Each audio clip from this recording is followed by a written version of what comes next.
input on that matter. And I will hand over the floor to you, start off with introductions, and then you can straight away get into the reason why we're here. So asante sana, the floor is all yours.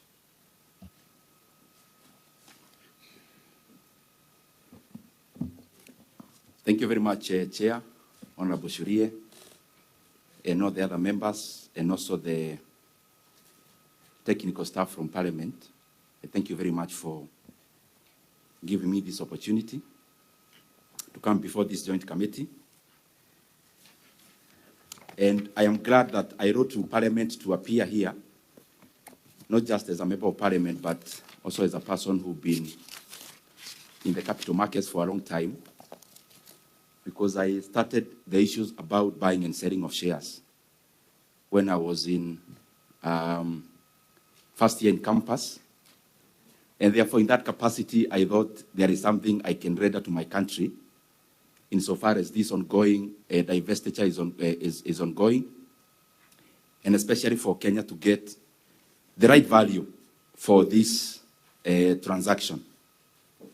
From the onset, Chair, because I am, as you guided, I'm getting direct into the issues. For the record, Chair, my leaning economically is, I would say, center-right. And therefore, I am a proponent of privatization. When the government cedes as much as possible to the private sector, I am a proponent of a private sector-driven economy, so to say. But I am even more a proponent of the country, and especially our country, Kenya, getting the correct value for its assets. And the reason I'm here is basically for Kenya to get the right value of its assets. Honorable Chair, I have distributed some of the part of the memoranda, but you allow me not to follow each point so that we also have time to interact with members through in terms of questions. I framed my memorandum not in terms of only giving solutions, but also asking questions. Because I believe it is the mandate of all of us, including this joint committee, as the representatives of the people, of all the people who appeared before you, Chair. Only the members here are elected directly by the people of Kenya. And therefore, we must reason like the people of Kenya. Because I believe a representative, you are not elected to leap forward. You are elected to represent.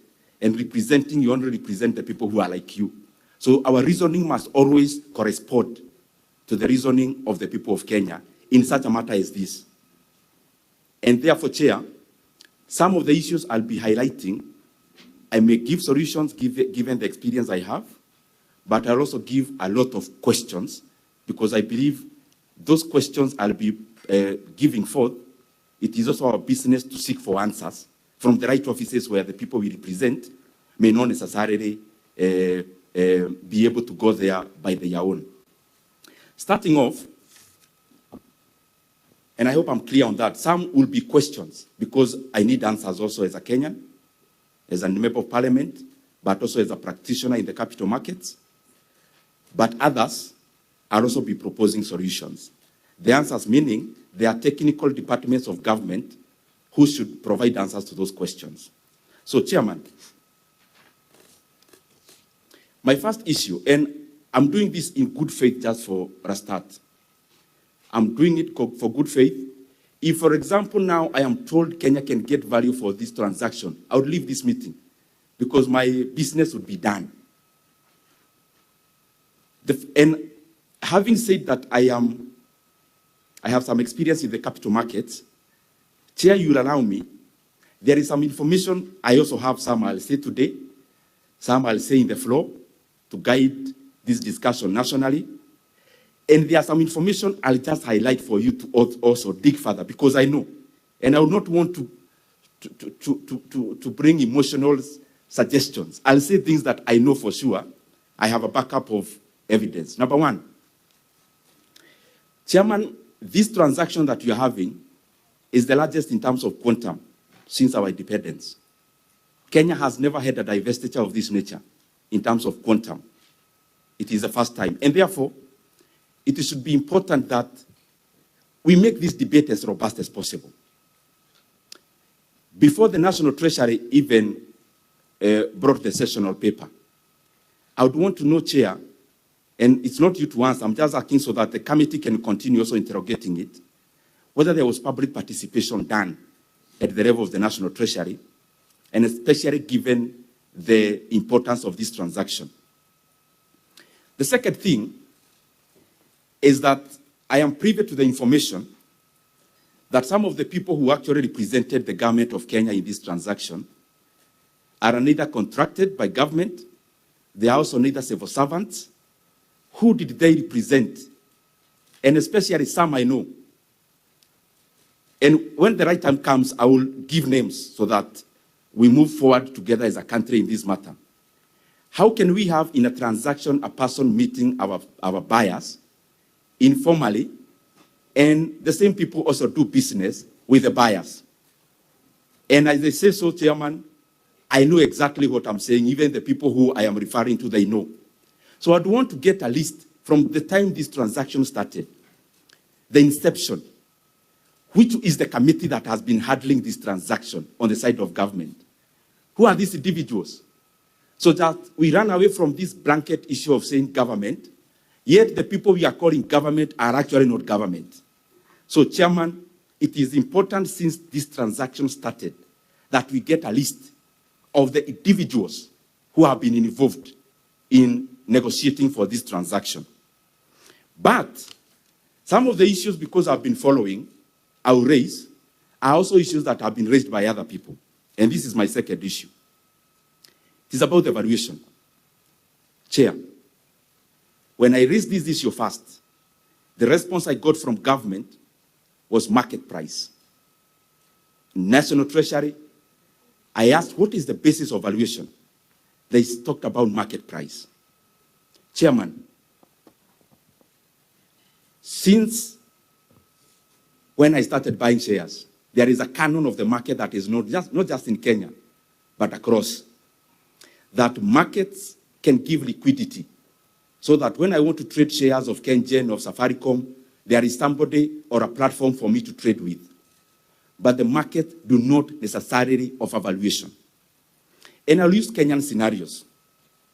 Chairman, if, for example, you look at today, in the stock market today, because it's online, you realize that a company, for example, Kenya Power, trading at today's price, the market valuation of Kenya Power is around 30 billion shillings today, actually 29 billion shillings.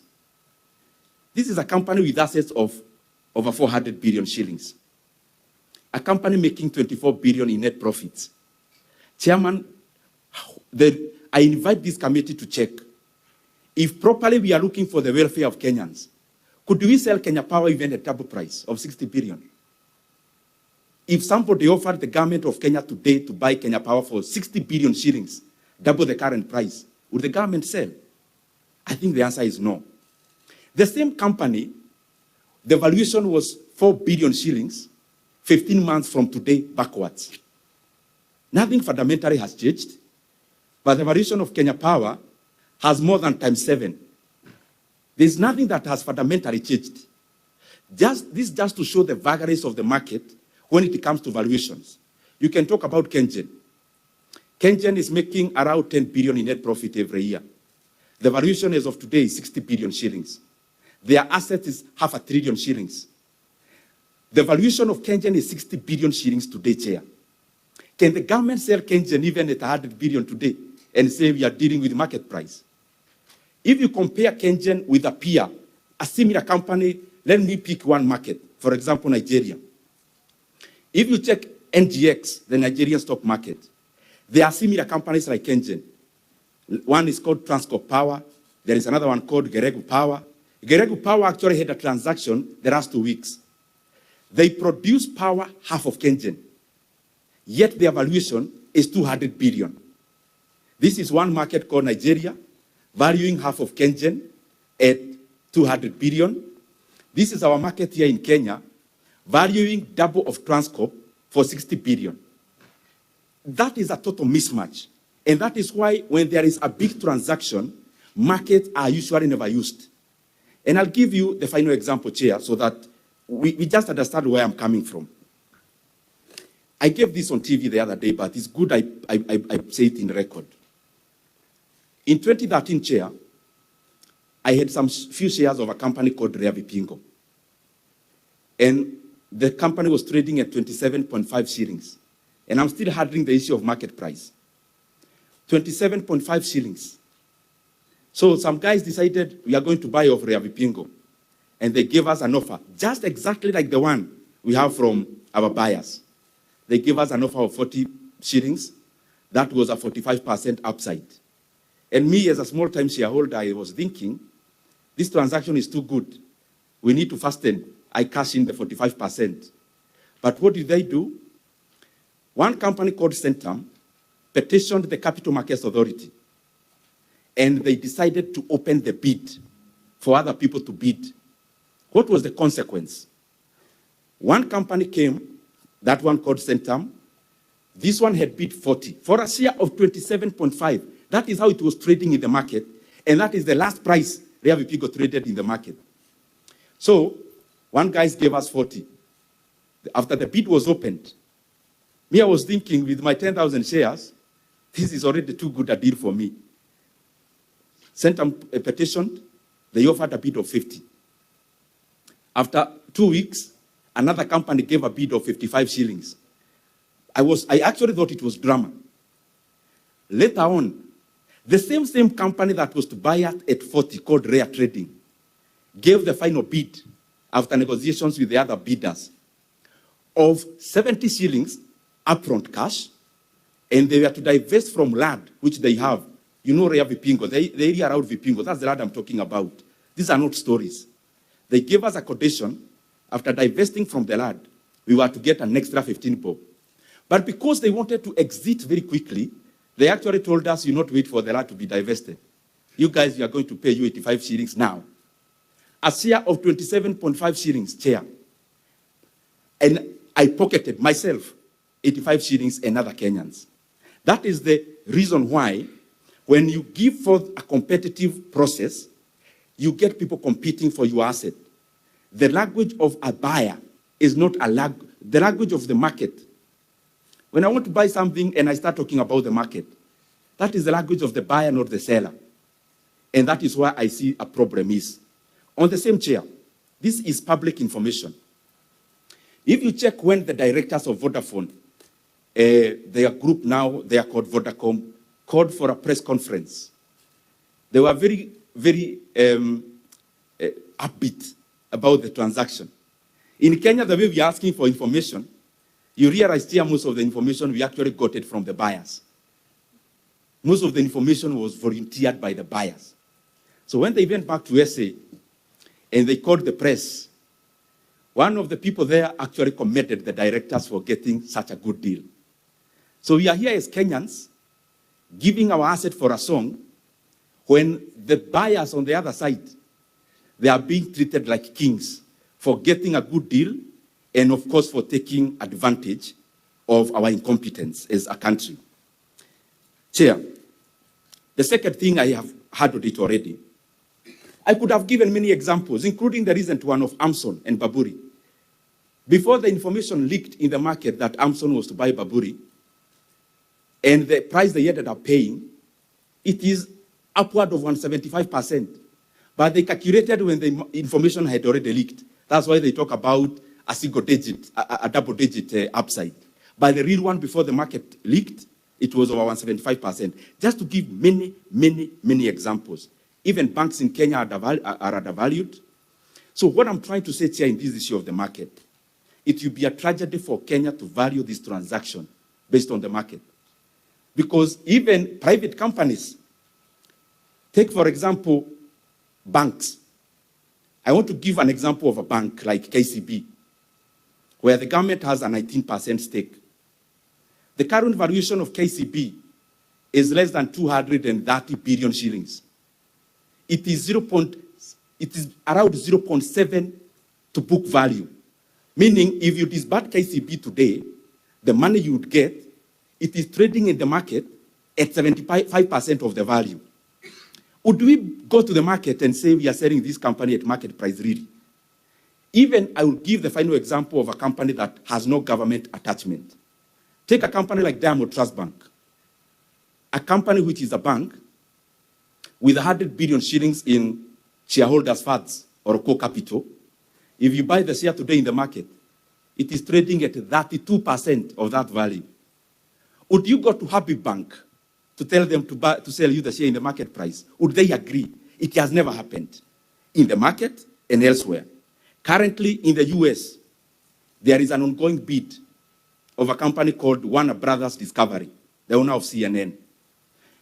But they are not selling in the market. There is a bid, and the final bid is two companies, one called Paramount and Netflix.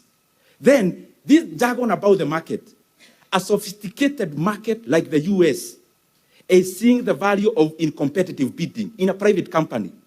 But here in Kenya, we have been cornered by our buyers, and we are now talking the language of market price. It will be wrong, and history will not judge us very well if you continue with this transaction with this kind of consideration.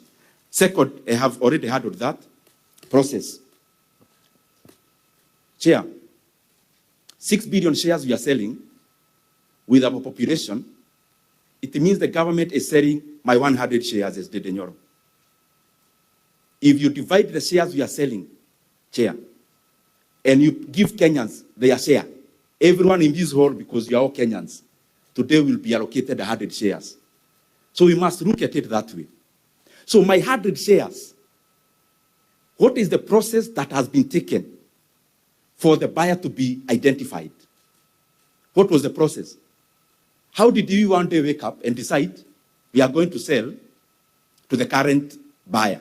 I will highlight just a few because I know there will be questions. Let me go to the next one. There is something in the market for any transaction to work.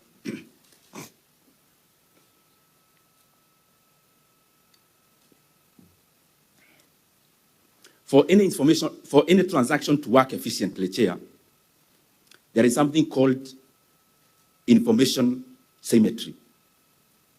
Now, we are selling our stake of 15% to a company who is already inside Safaricom, who are already having board members.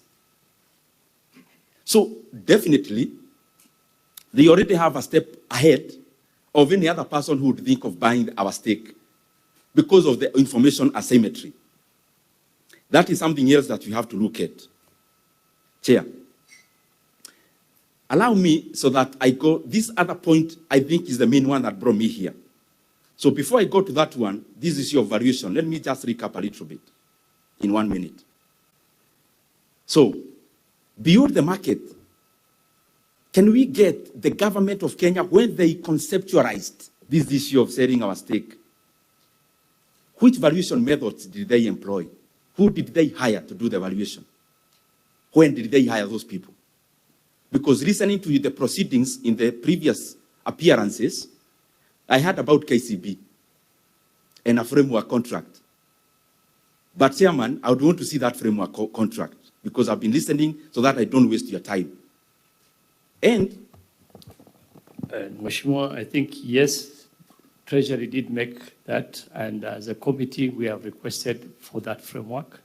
So, and I'm sure as a member of Parliament, you will definitely have access to that once it's, so, go ahead. Thank you very much, Chair. You know the reason I'm asking that, Chair? The day of the announcement of this deal, it came in wholesome. This is not how even transactions have been done previously. You come and bombard the market with information, and then immediately you're already announcing the price. So who determined that price?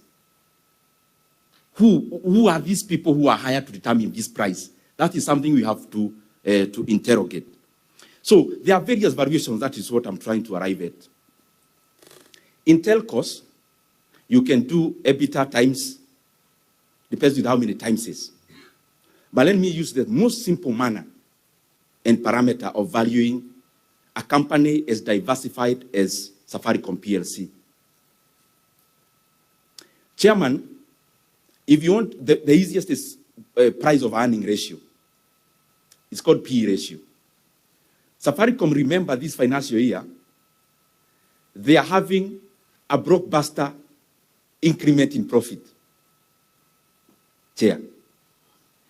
So, we are selling our cow just immediately when it is coming out of the woods. What do I mean about the woods? Conveniently, the market has been bearish, but Safaricom has even been more bearish for this reason. You are building a flat here. We have a company, let's say, called ABC Limited. You are building a flat which you're already collecting rent. And that rent, you used it to build another flat. So the person looking at the bottom line will see that all the money you made in your first flat is already building the second one. So there'll be no much profit. So our flat here is Ethiopia. We went to Ethiopia, Safaricom went to Ethiopia. Licenses alone, one license was 850 million USD. The other one was 150 million USD. You've already sunk 100 billion USD in Ethiopia on licenses alone. I have not talked about towers. They have done thousands of towers in Ethiopia. So that company, before it went to Ethiopia, because my main point is around valuation, in 2021, the share price was 45 shillings. And the market valuation of Safaricom PLC in 2021 was 1.8 trillion shillings. 2021. It has since invested in Ethiopia. Yes, it was bleeding, but the bleeding of cash in Ethiopia, according to Safaricom themselves, in the release of the last financial year, they are anticipating by next financial year, they are breaking even operationally. How convenient is this then, that we come just when Safaricom will start adding into the bottom line, and then, surprisingly, we want to sell our stake, but also basing it on the vagaries that Safaricom has gone through called markets. So in terms of PE ratio, Chair, Safaricom, the kind of profit they make this year, their PE ratio by March, because they close their books in March, will be around 16.1. PE ratio measures, if you rely on dividend payment and the company pays 100% of dividends, how long would it take you to recover your investment? In terms of Safaricom, the PE ratio by the closure of the financial year in March will be 16.1 years. Now, look at this, Chair. The peers, take for example Orange. Orange PE ratio is over 30. You take 30 years. Take any other globally. Just do your homework, but let me zero in into themselves. The guys who are buying us. Bharti Airtel is like 39. The guys who are buying us, the best their PE ratio has been is 40. The best. The recent one is negative, because at the group level, they are making losses. So that's why they went for a celebration after leaving Kenya, because they knew, based on that parameter alone, they are buying. So when I'm buying this piece of land, part of the condition, let's say I'm buying it for 2 million shillings per acre.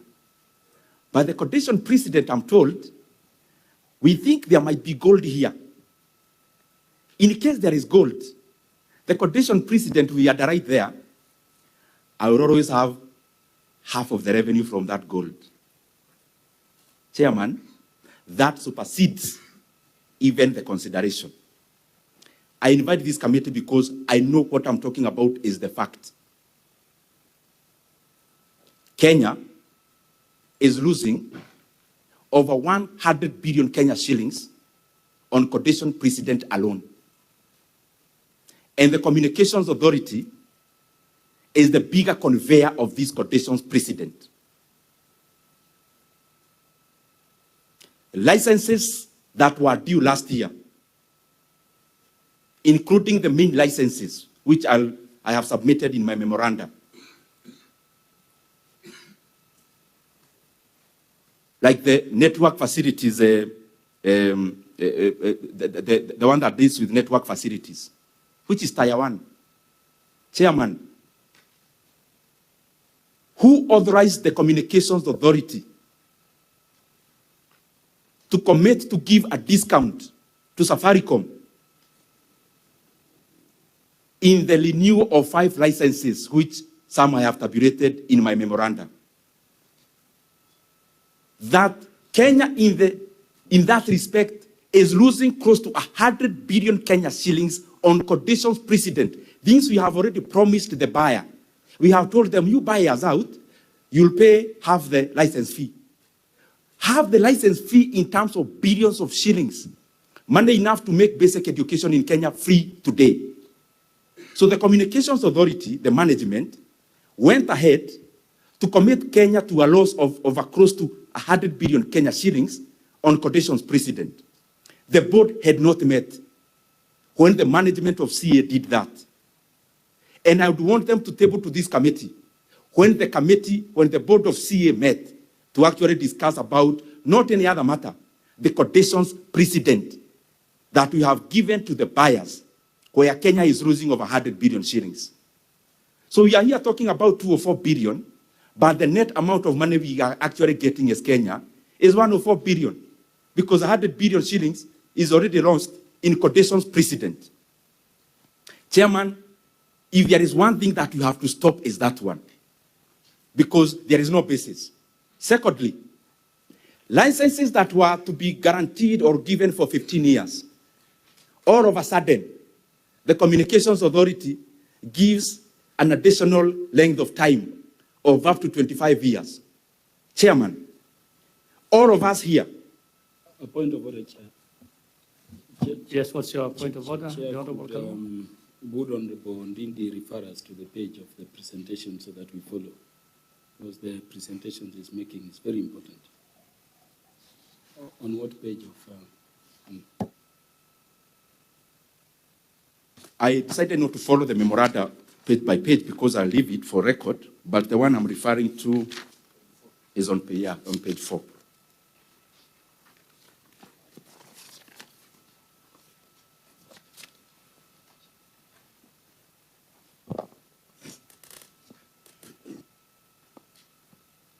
Can I continue, Chair? Mheshimiwa Kaluma, did you have, what was your point? Yeah, Chair, it is confirmed it's on condition precedent at page 4. Okay, that's okay. Go ahead, Mheshimiwa Ndindi. So, Chairman, I was saying this. Some of the licenses that other players in the market are getting for 15 years, the buyer cornered us as Kenya to put on a length of 25 years. Members, my brothers and sisters, we are here committing our country for the next 25 years. And I'd want all of us to add 25 years to the age that you already have. And we commit that we can continue answering these questions, that we committed Kenya to a loss of 100 billion, that we are willing to answer that question until, if you are 40, you are 65. And what is the basis of even this condition precedent? It is just absurd, Chair. And this must stop. And some of these conversations that were done, that we take this discussion and this transaction so light that we are doing phone calls. Phone calls where Kenya is losing 100 billion shillings, that make this letter to the... You know, when the transaction happened, Chair, it was a hurry because they thought this is the only person who can bail us out because we are nearing election, we need money. So that issue then... Yeah, point of attention. Yes, Mheshimiwa Ruto, what is your point of order? I would wish Mheshimiwa to, when he said doing phone calls is something of material, probably you would substantiate that I keep following. Thank you. Mheshimiwa Ndindi. Thank you very much, Chair. I think just for at the right time. No, I think at the right time, but for now, I think it's best you just withdraw that phone call so that we just make progress on the matter that we're here for. I can't withdraw, Chair, even if I'm to end my discussion here, because my presentation today, history will prove me right. I know, and I'll table at the right time. But you see, you've mentioned it in this committee, and once something is mentioned on this committee and the member has clearly asked for the substantiation, if you cannot provide that at the moment, it's best, as you said, when you have that opportunity to present it again, then you can come up with the substantiation. But for now, I'll kindly and respectfully ask you to withdraw so that you're doing a very important presentation. Let's not lose that. The Honorable Ndindi Nyoro. Chairman, let me withdraw to postpone it to a later date. Thank you very much. Yes. Thank you. Go ahead, proceed. Chairman, have you looked at mobile termination rates? What conditions precedent did we give to the buyers? Conditions precedent, and as I'm repeating, is this, Chair. You want to sweeten the deal. In the markets, we say sweetening the deal. So that, okay, I'm selling this cow, but I'm also selling with the calf. You try to sweeten. So the condition precedent we gave is actually bigger than what we are selling. So we lose money on one hand through CA, one on licenses, 5 of them, over 100 billion shillings. Secondly, on this other side, Chair, we are here now pushing Kenyans into a corner through mobile termination rates. I know you'll do that homework. I'm almost finishing, Chair.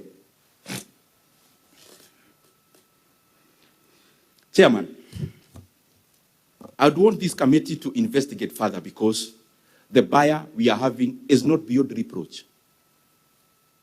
If we are dealing with a buyer who is beyond reproach, the market would quiet and no one would have an issue.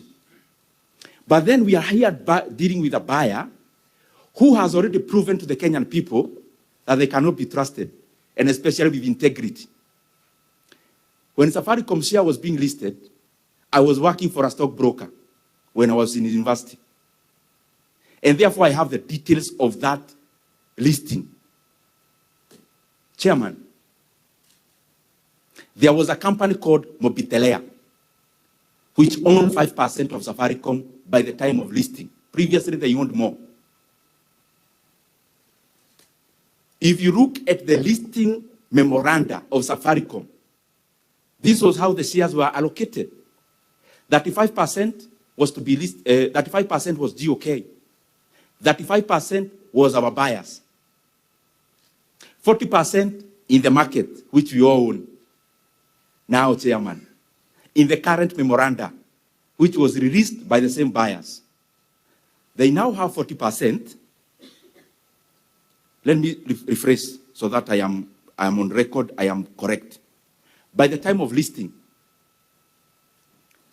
35% was GOK. That's 35%. 35% was our buyers. That is 70%. 5% was a company called Mobitelea, which was a vehicle of political patronage. The amount that was listed in the NSC was 25%, not the statement I had said before. So we listed 25%, it is in the market. All of a sudden, in this memoranda, now government has 35%, but our buyers already bought Mobitelea. So it means then the buyers were in cahoots with Mobitelea. Can Kenyans trust this company to be above board when it comes to this transaction when they already have shown their true colors in terms of integrity insofar as Mobitelea is concerned? Second one, and this one members take it now just like the one for condition precedent. Seriously. Chairman, we are here being told about market price of Safaricom, but there is something we are not being told. That the Safaricom share price has some shades of the company share having been suppressed in the last 1 year.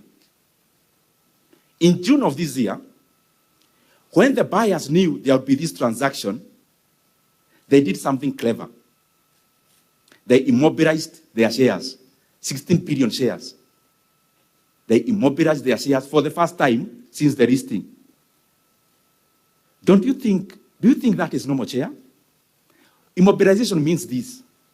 The shares were in certificate form, just like many other government transactions. He'll have another stage, but this is bold.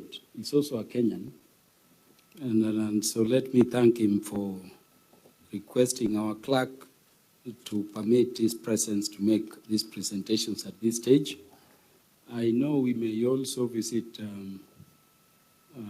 other counties during public participation, take interest and join them. And Chair, let me thank you also for following Honorable Ndindi's request, allowing him to appear before us. Listening to Honorable Ndindi, Chair, I'm asking why he didn't request to join us as a stakeholder so that a number of these questions he's raising, he could help us as representatives of the people to raise them with these various bodies coming here. In fact, makes me think, Honorable Chair, that because I know we could be having Central Bank of Kenya today, later on, and he has come and he has started as if there is a smoking gun. But I'm still waiting for the gun to discharge. The gun is not discharging. Makes me think there is something Honorable Ndindi is withholding. Honorable Ndindi, don't fear. You're in Parliament. Tell us, release the smoking gun. You see, Honorable Chair, Honorable Ndindi started by saying there is an issue with valuation. And he said, I know, to use my own words, some conspiracies, and I'm going to give details of people. Under what covers? Do we go in camera, you give us these details? Because, Honorable Ndindi, you know the attitude of some of us with anything that is corrupt or collusion. In fact, I was waiting, Chair, you saw me take my pen, and I've been waiting. I just wanted to hear so and so, so and so, so and so, so and so is involved. And is depriving Kenyans of their rightful asset. You know, Honorable Ndindi has come, gone round. I want to request Honorable Ndindi that on that second limb, and I can tell you, you know Peter Kaluma as you do other members of this committee, if you were to point to us that there is some conspiracy, some corrupt practice around this matter, Honorable Ndindi, I can tell you, we would adjourn all the other hearings and this committee will make a decision on my intervention. And you know me. So I would still request and ask very humbly, my brother, having come forth, the generalities you have spoken here, you could speak on the floor. Give us the details of these people you indicate you will give. The better if the media is there. But if you need in camera, please stay on. But I retain my ask to the chair to allow you to sit through. You are entitled with the permission of the committee, as a friend of the committee. Chair, valuation has been a matter disturbing us a lot. And I agree with Honorable Ndindi, we are not sitting here just as Parliament. We are sitting here representing Kenyans in the sale of their assets, which if we were not sitting as representatives here, Kenyans would have been met elsewhere, and they would have raised issues. And by the way, we've been raising these issues.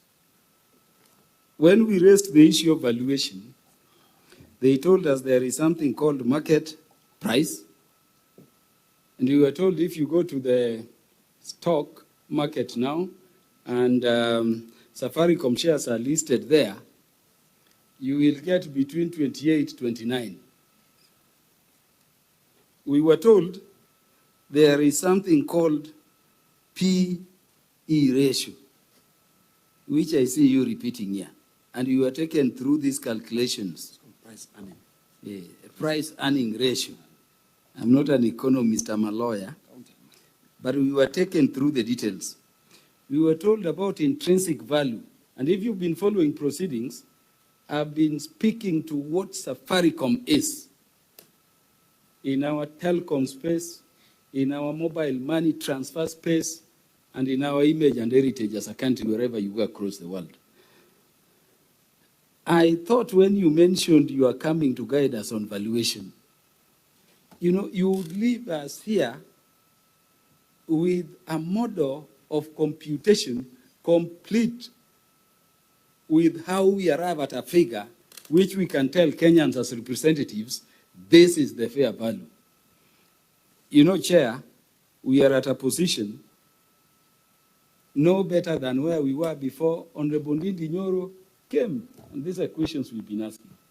So Honorable Ndindi, could you, beyond what you've said, using all these methods, by way of arithmetics, demonstrate to us how we can come to a better share value so that we determine this issue and we make a determination together with you, which we will present to you to approve or not. Beyond the fact that you are saying, if we went for competition, we would yield better. We've raised the issue of competition, and Kenyans have been seeing. Now, beyond the issue of competition, please let us know your justification for saying that Kenya going beyond the price in the market of 28, 29 to 34 still is an undervaluation. And if so, still in your view, give us what would be the right valuation with a clear pathway to it so that we can pursue it. Number 3, Chair, I'm a lawyer, I'm not a finance guy.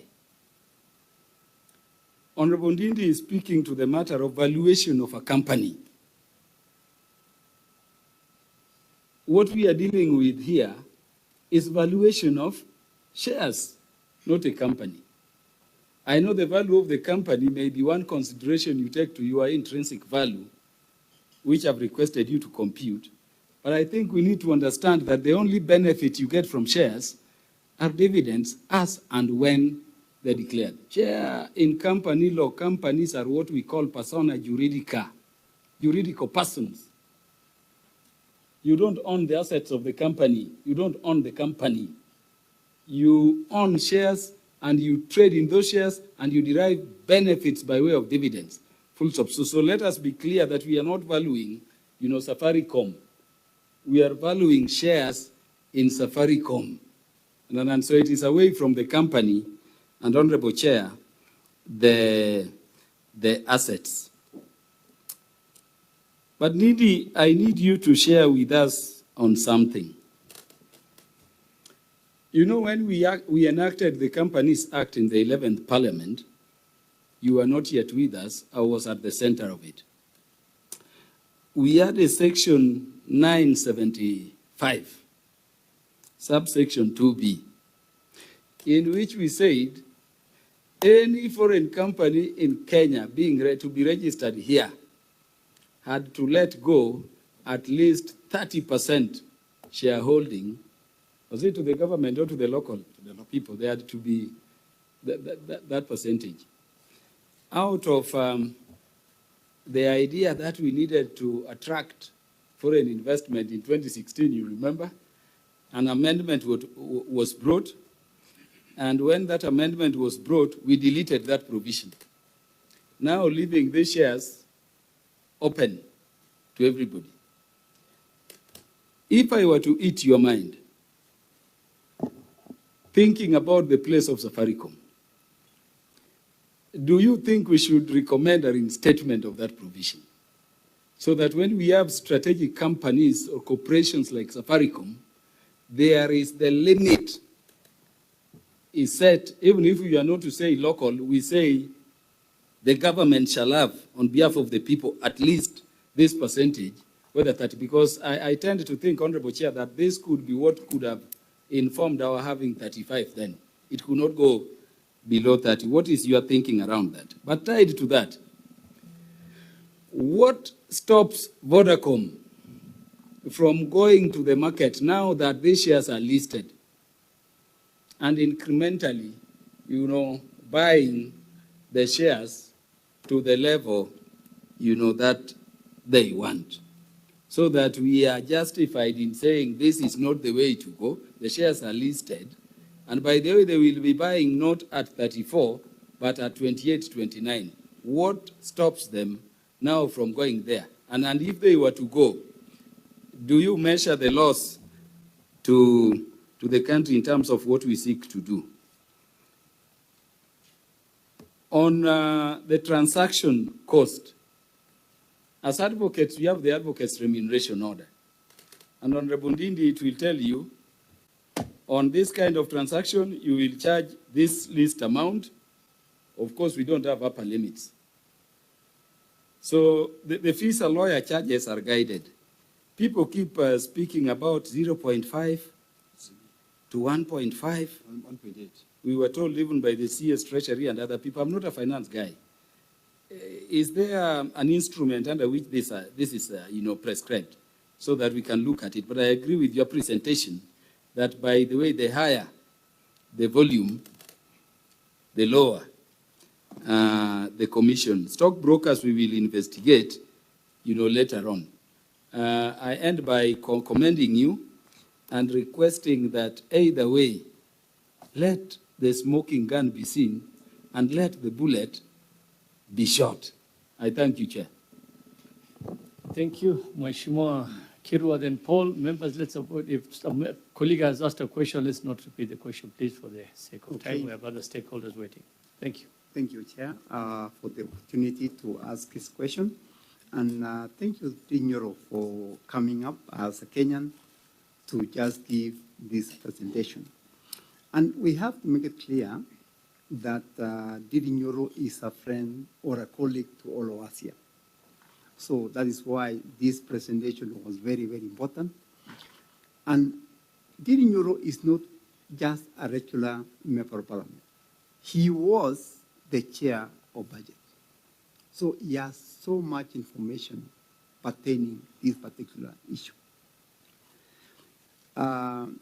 Nyoro started saying he wants to know how it was valuated that the stock is at 34, not 29.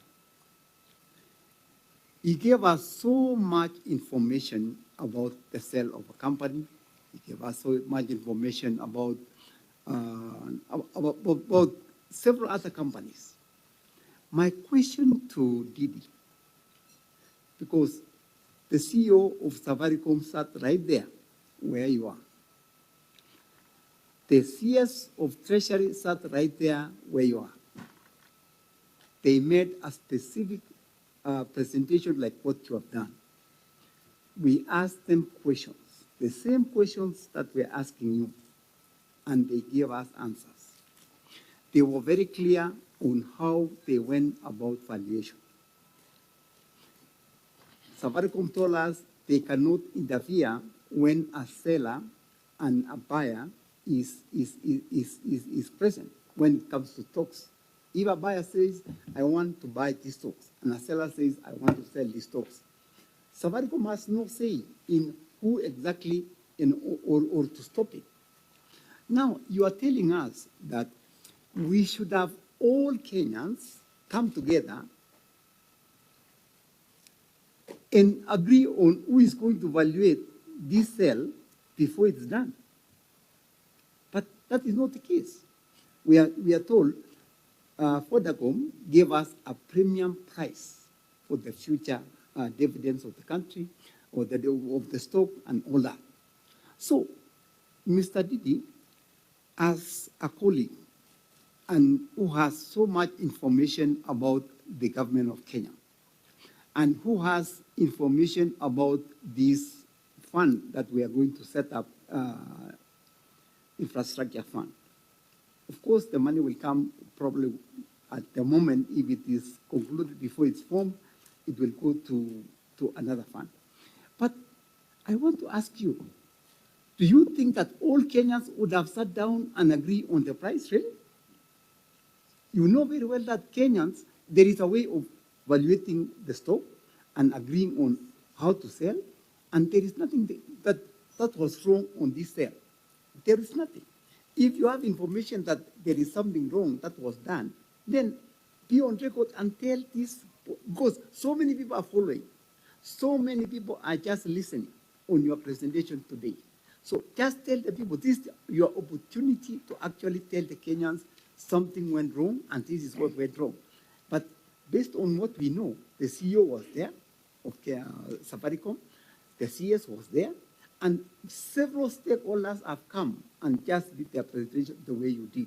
So my question to you is, do you really think there is a smoking gun in the country? Thank you. Thank you, Chair. Mine would be brief and straight to the point. Thank you so much, our colleague. You really made a powerful presentation, which has really enriched me, and I believe it has enriched the committee. But I would just like to ask, Honorable, that you seem to say that you have no problem with privatization. Yes, and you have a problem with evaluation. And Honorable Kaluma has mentioned it, but I was just feeling like I really wish you would have given us what you think was best in terms of valuation, because you've talked of us having maybe more 150 billion, 100 billion. So I don't know, in your computation, because they have floated at 34 shillings, as per you, how much would it be? And you've also put it so well that while you were in the corridors of power, there were some of these things which were floated. And in your view, if we'd have split into three, we would have gotten more. So as at that time, are you able to give us the figures that, as at that time, because you said there were even more, how much are you looking at? And what exactly happened as at that time? What hindered the sale as at that time that probably now is okay? So thank you. I think that is my main concern. Thank you, Mheshimiwa Manduku. Thank you, Chairman, and thank you, And the members kindly, Manduku, if we can get straight to the question so that because of time, we are... Nyoro, for your insightful presentation. I think I'll be straight to the point, and I'll not repeat what has been asked. First, I happen to be an architect, and we have our scale of fees. CAP 525 prescribes the minimum payable to architects. To the best of your knowledge or recollection, is there a minimum payable to stockbrokers by law so that we can deal with this matter conclusively? Number two, on the split of Safaricom, this discussion was mentioned by CS for National Treasury, and he argued that if you split it into three entities, then you lose the leverage. You increase costs by having distinct entities. But I also know from my own research and experience world over, where we've had a split of giant telcos, the residue entities have not done very well. And I'll give you an example.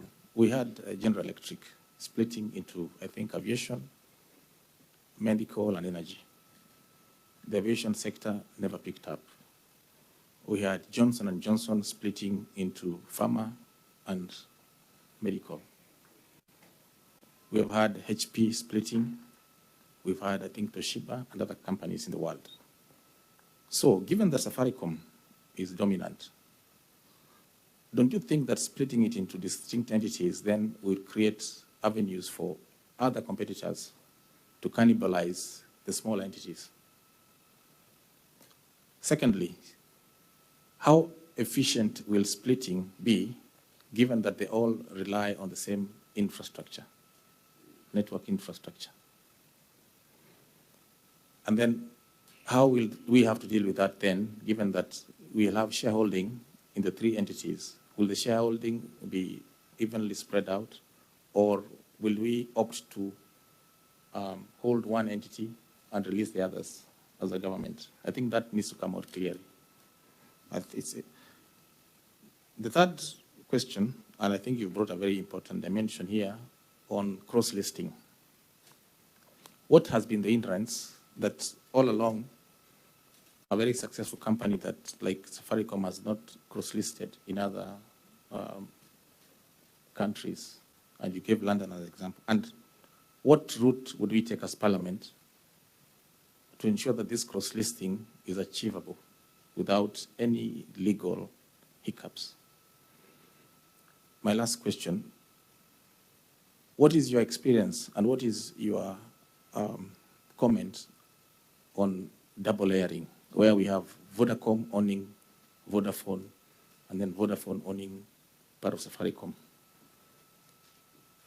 Don't you think it would have been easier if we eliminated this layering, multiple layering? Because someone came here and insinuated that this layering could be suspect. Thank you, Chairman. Members, let us allow the Honorable Ndindi to, there was so many questions from the members to respond, then we'll do another second round. So yeah, but let him respond, and then we'll give the remaining members the other options. So go ahead, Mheshimiwa Ndindi. Thank you very much, Chair. And with your permission, I have all the time when your time permits, but I'll be brief so that we also give other members an opportunity to also interact on this matter. Honorable Ariko, you asked many questions, but I'll be brief in response so that I know you have afternoon sessions. You talked about when I was in budget chair and what I did for Safaricom share price. And I don't even know what to answer you. Because what does a budget chairman in Kenya has to do with the market prices of shares? There's nothing I do. I'm a market taker, just like any other Kenyan. And on that matter, respectively, Honorable Aliko, you are my brother. This issue came up when I was there, and I gave my voice. And my voice is as I have given the committee, because there's nothing to hide. The beauty about this conversation is that even the people who have appeared before you here, the technocrats from the National Treasury, they know the things I'm saying here are the correct ones. That was what they were also saying themselves. But because of the urgency of wanting to sell this share now and not tomorrow, that is my answer, what I think has changed. Then you asked about the valuation of, in terms of KCB being the transaction advisor. And I agree with you about there is the base price and there is the upper limit. In fact, you can change nothing. You know, in a business transaction, if Honorable Maduku is an architect and he wants to do his work for me for free, that is his business to do that. My business as a Kenyan is to look at where we are approaching the ceiling, not the floor. The ceiling is more important to me because that is where you put in the other costs in quote. And in this matter, Honorable Aliko, through the chair, I only have one direct thing that you need to do to safeguard the Kenyan interests. Even if KCB gets 3 billion, it is okay. Just do one thing. Ask them, do you have a stockbroker's agent? And they do it in writing. Why am I saying so? That is how deals are cut. And we are here to protect public resources so that instead of the deals being cut to go outside of the public purse, this money to be directed into building roads and other things. So if this committee gets that comfort in writing, then we will have a follow-up document that if KCB ever pays anyone in the name of being an agency, then this house will ask them, an agency for what? Do you need any agency to go to KCB to introduce a Safaricom stake, where the chairman is already a representation of government? That is my take on Abu Aliko. Point of order, Chair. Safaricom is a business entity. So whatever it does in terms of transactional advisor, it is part of its business. So even if one of the main shareholder in KCB is doing another transaction somewhere, it will not give for free. It will charge transactional advisor fee as part of its business. Thank you, Chair. Honorable Aliko, we need a whole day. Order of order, Honorable Nyoro. Respond to the chair, not to Aliko. And I'm the chair now. Thank you, Chair. Chair, because I'm answering Honorable Aliko, just to put it in perspective, through the chair, I'm answering Honorable Aliko's question. I think we'll need a day to first orient ourselves onto what we are doing in this hotel today and this session. Because Safaricom PLC has nothing to do with a buyer and the seller, Honorable Aliko. They have nothing to do with that. And I thought the CEO was here yesterday, and he said it in the language we cannot understand. Safaricom has nothing to do with the transaction between the government of Kenya and our buyers. And therefore, they have no business to appoint a TA, a transaction advisor. It is only the National Treasury who actually brought up the issue of KCB, not Safaricom. And therefore, I'm not talking about Safaricom. I'm talking about the National Treasury because they should be answerable to us as Kenyans. So my question is simple, and I gave my proposal. There are some things you can achieve by just doing one thing. You can hit two birds with one stone. To remove any darkness and gray areas, let KCB do in writing whether there is a stockbrokers agency attached to this transaction. You'll have cured everything else. Yes. You talked about transaction cost and you give for OECD countries. Kenya is not an OECD country, remember. Kenya is a growing economy. So it's the right parameter for the wrong jurisdiction. Some are repeating themselves, but you also talked about shares came down after government invested in Ethiopia. Precisely. The shares of Safaricom were trading at 45 shillings around 2021. And the valuation of Safaricom PLC then was 1.8 trillion shillings share. Now we are coming at a level where the same Safaricom has already invested in Ethiopia, colossal amounts of money, but we are valuing it at 2/3 of the then price. And then you are told, no, you have to keep quiet. You are basing it on the market price. That question is next, Honorable Karuma. I'll highlight it. Honorable Chair, Honorable Karuma talked about he talked about a smoke gun or a gun smoke. And I am disappointed, to be honest, that a country losing 100 billion shillings is nothing important to any Kenyan. I am disappointed about that. The condition precedent alone, which I gave here, Kenya is losing 100 billion. Chair, point of order, please. Honorable Ndindi Nyoro, yesterday we had civil society. In fact, they are even more concerned than you are. In fact, they were saying that we should not even be here, or if I recall what they said. So, as a point of information, many other Kenyans are as concerned, if not more, than you are. So I think, take it easy. It's in good faith, the Honorable Maduku, through the chair. What I'm saying is, the question was directed to me. The tone that you are using, Honorable Ndindi Nyoro, through the chair, is what is taking that, like, there's nobody caring. You know, this is a committee of parliament, and you are a member of parliament, and you understand. We are listening. Then thereafter, this committee will retreat and make a judgment on the reports, including what you are contributing. Through the chair, Honorable Ruto, you know, I give my presentation, and I pinpointed direct specific areas. Then if you come to me and tell me, start talking now, it means you are choosing what to listen to. And I don't think that is fair, because I gave correct figures, what we are losing, the parameters we may do for valuation. How do you be waiting for me to give a smoke gun? Mheshimiwa Ndindi, yes. I think let's make progress. What he was expecting, you did say maybe you'll mention names and all that. That's what he more or less referred to. But the figures you gave, I think, is also in the, so that's perfectly in order. Thank you. Let me not even, Chairman, I'll not go to that so that we don't. Thank you so much. We don't degenerate. But with humility, what I presented, I feel is very important, because we are losing so much money. There's no doubt it's very important. That's why we're all here, and I'm sure you took your time to research, do all the works that need for you to appear before this committee, and even giving your time to come and give your views to this committee, I think is a huge sacrifice for a member of parliament. So no doubt that you put in a lot into this. And that's why we want to hear you, and we don't want to digress so that we lose the main reason that you're here for. Thank you. Thank you, Chair, and I'll not go to anything that would harm the ambience of this meeting. In terms of valuation, Honorable Karuma, through the Chair, was more about valuation, and he asked whether I can come up with a specific figure.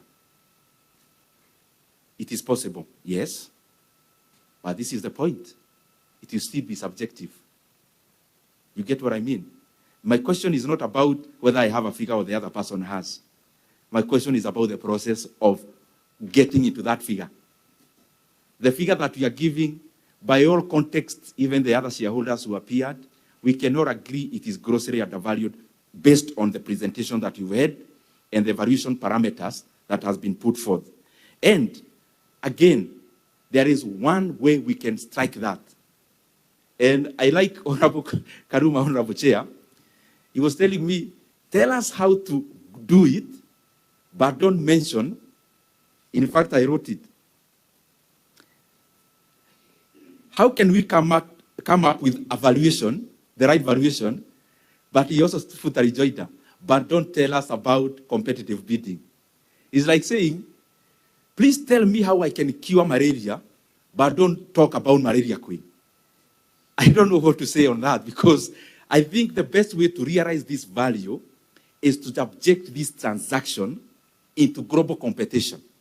When you have people bidding, and I gave examples which I don't want to go into, of Rare Vipingo, where I didn't read, I was a participant. A share that was 27.5, just like the current valuation of Safaricom by the time of announcement. But we ended up pocketing 85 shillings. Why? As I answer that question about Honorable Karuma. You know, I was listening also to the National Treasury and other people talking about market. Vodafone can buy from the market. It is fine. Why can't they go and buy? I also threw the same question. It is for one answer. When you are dealing with a block sale, you input a huge premium based on availability. Today, if I wanted to buy Safaricom shares, only 2% of Safaricom, I will not get in this market. So you have to do it an off-the-market transaction. And the more the reason when it is an off-the-market transaction, it comes with a huge premium. It's not Safaricom that is first to do that.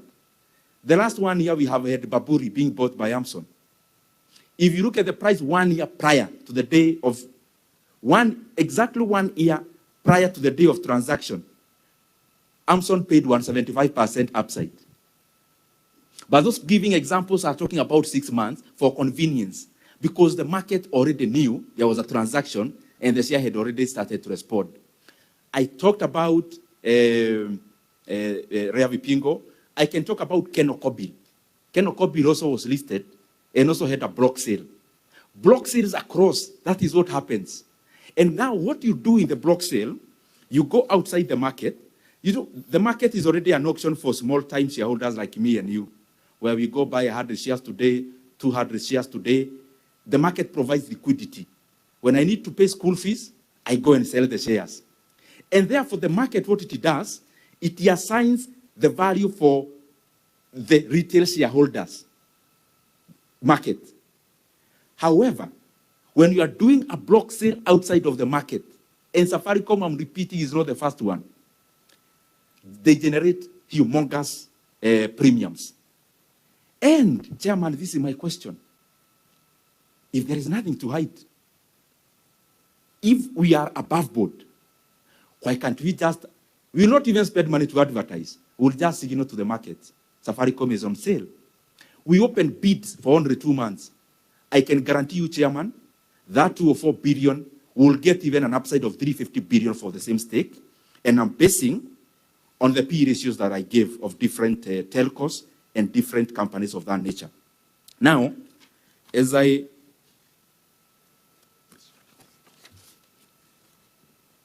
Honorable Karuma talked about 30%, the company's role, and I agree with him.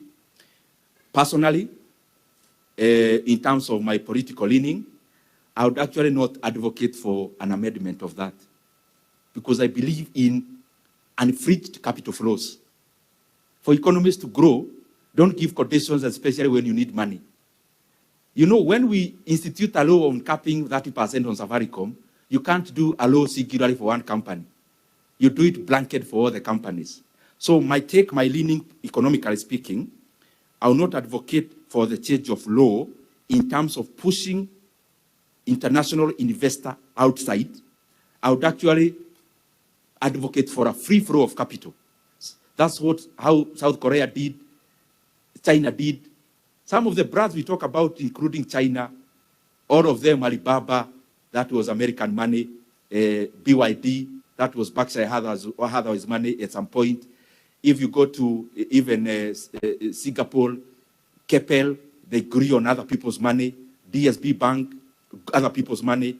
So I believe in an economy where let capital flow, and especially inwards, not outwards.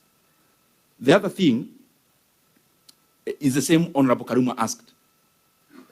You know, this is the confusion we are being we may get into. Oh, Vodafone can buy this here cheaply in the market. Okay, they are reasonable. Let them go and buy. That's I'm repeating. They will not get supply. There is only 25% stake listed for Safaricom. Some are already held by institutional shareholders who are not selling because they know the price is not the current one. They know the market does not represent the valuation. Just as Rea Vipigo 27.5 was not representing the valuation, which we ended up having 85 shillings. It is the same thing. Honorable Kirwa, thank you very much for the compliments. And I'm always very, very happy to see you, Honorable Kirwa. Very happy, and especially given the challenges that have been there. Seeing you healthy and good, we are all very happy for that. Again, many things are rotating around valuation.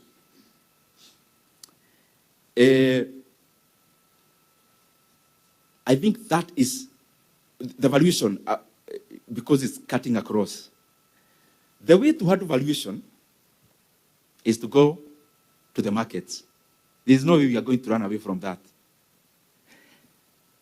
You also talked something about these guys we are selling to are already inside. It's called information asymmetry. So they already know so much than I know. So they already know so much than the market knows. And the more the reason they actually held a celebration in SA to celebrate taking advantage of Kenya. To cure this, just expose Safaricom transaction into the international markets. Kenya will not lose time. We can only take 2 months. And as I said in my presentation, we will definitely get a higher value, maybe even from the same buyers. Honorable Maduku, I agree with you in terms of fees. There is the canon, even in stockbroking there is. But I think our business is not to encourage the people we are oversighting towards the ceiling. Our business is to push them towards the floor. Because any savings between the floor and the ceiling, any saving in there is going directly to the Kenyan people through various services. You also talked about divestitures that happens in terms of breaking the parts. Unfortunately, the companies you gave, none is in the business like the one, none is close to Safaricom in the business they are in. But breaking down happens in 2 levels. There is a breaking down of a company that is too diversified. That is what GE was. At some point, GE had more than 200 parts, and especially when Jack Welch was the CEO. So there is a difference between when you have an agricultural company that also does telco, that also manufactures carpets, that also manufactures camera. That was what GE was. And that is why they are breaking down. What am I trying? I'm looking for words so that they fit into the explanation. Safaricom, you are talking about a company with 3 parts, which all can be a client to each. But beyond being a client to each, at our company will be a client to the telco. And the fintech will also be a client to the telco. But beyond that, it opens the 3 entities to do business with other people. If you are in Kenya and you need to use towers, then you'll go to a tower company that is independent. However, the shareholding will be split across all the 3 entities. The The same shareholding that there is in the group will percolate in the three. Also, the issue of HP, the companies, Honorable Maduku, you agree with me, the scenarios are quite different. The homogeneity of their transaction is very different from the current one. As I finish,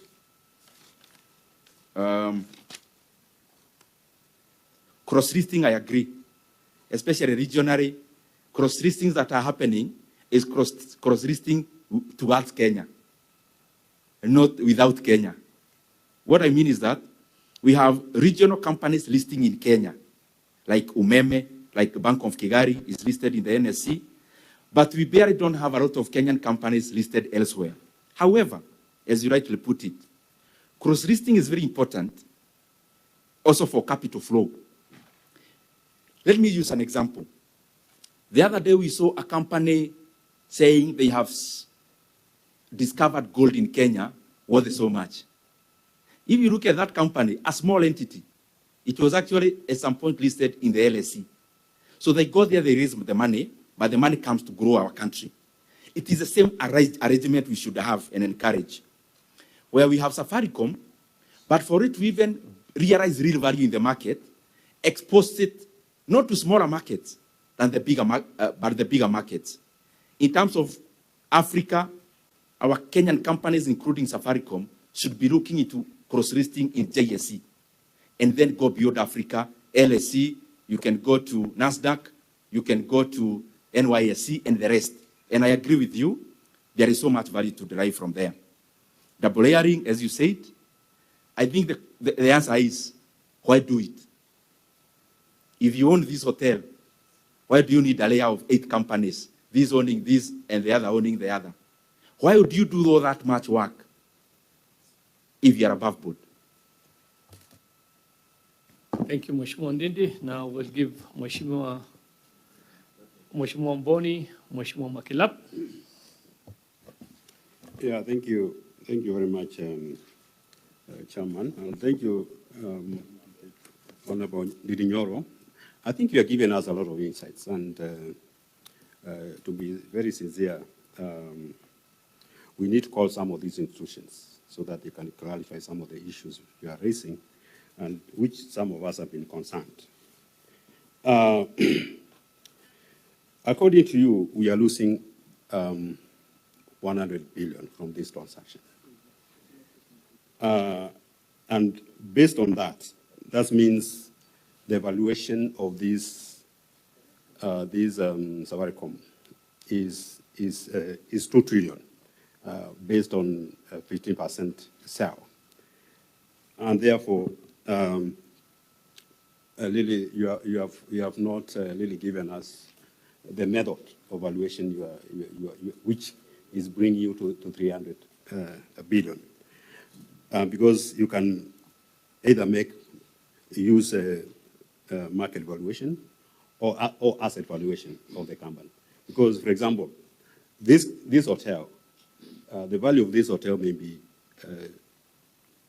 2 billion, for example. But in terms of financial value and whatever it's making, it may be lower than that. So I think it's important to give us the method which you are using.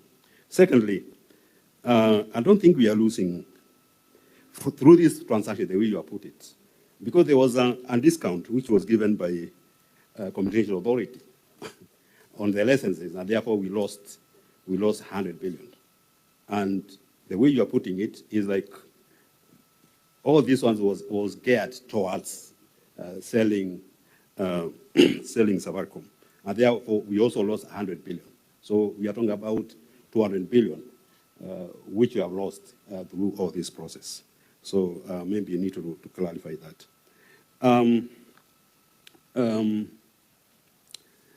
You did mention that some of the people who are negotiating, they are not public officers in your presentation. I've looked at it very well. And I was wondering, where and when do transaction advisors come in? Were they not part of this transaction? negotiations, because transaction officer is supposed to lead and guide on transaction and negotiation of that.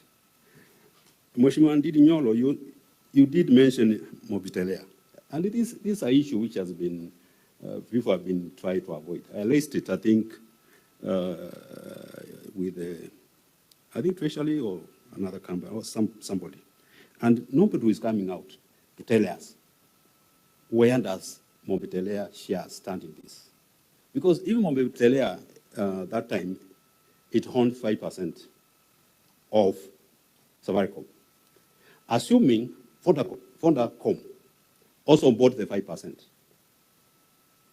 And you know, we are made to understand they have 40%. Now, suppose they bought 5%, and now they are buying another 15%. Therefore, we are talking about a controlling shareholding by Vodafone of 60%. So maybe you can tell us what happened to these shares, because I think you have a lot of insights. And who bought the 5% from Mobitelea, so that at least we can be able to make some of these decisions as a committee. Otherwise, I'm very happy about this presentation, and it has given me a lot of insights on this committee, whereby if we actually follow this, then we can be able to come up with a conclusive understanding and decision on this matter. Thank you very much. Thank you, Mheshimiwa Mboni. Mheshimiwa Makilap, Baringa North. Thank you, Chairman. I've listened very carefully to the presentation done by Honorable Ndindi Nyoro. And I think, Chairman, whenever we go out and listen to Kenyans as members of Parliament, we principally look at things objectively rather than having a part view of where we come politically or how we support politically. For me, I'm looking at objectively and learning some of the things that we needed to understand before we go out for public participation and even finally discuss in Parliament. So I have learned a lot of new things through his presentation. Number one, using his own presentation, page 4, what is called condition precedents. And in this communication, it says communication authority irregularly and impassively extended condition precedent to the buyer. I believe this buyer is Vodafone, which has resulted in losses of around 80 billion on renewable licenses. My question to you, Nyoro, is could we therefore then, or you have evidence to table before this committee, these minutes of extension, who gave them the minutes of extension, and for what purpose? Is it connected to the sale of 15%? It means there is a lot who extend for this condition to Vodafone. It means there was some boardroom decision that for us to sell this 15%, there is some underlying waivers, which the Kenyan government, through the taxpayers, will lose about 80 billion. And we need evidence from you, and it will be even ask Chairman us again to call CEO who appeared before us here yesterday, that this give us evidence of boardroom decisions that led to this loss of money through giving waivers to what is called network facility providers for 15 to 25 years. This is a serious matter, Ndindi Nyoro, that it may even negate the entire process of, because it will reduce the revenue that we are thinking of raising about 204 billion. Because if there are these concessions, this could be a very bad deal. And then you also say in number 12, in a nutshell, the country has lost. When you say has lost, it means already gone. Revenue to over 70 billion. You know, you talked about 100. but in your presentation, in your own words here, has lost to over 70 billion on conditions precedent alone. That means from the sale, the expected sale of 15%, which you are intending to raise 2 or 4 billion, if you subtract 70 billion, you'll remain with around 135 billion. So giving the whole sale to look like a scam or something that does not give us the correct value. So way forward on this matter. If you have evidence, table before this committee. If you don't have evidence, then we need to seek clarification from CA to give us this particular matter. 2, there's something that you skipped on Ethiopian market. Does the shareholding of Safaricom here in Kenya different from the franchise that is being, do you have some different shareholders of Safaricom Ethiopia and Safaricom Kenya?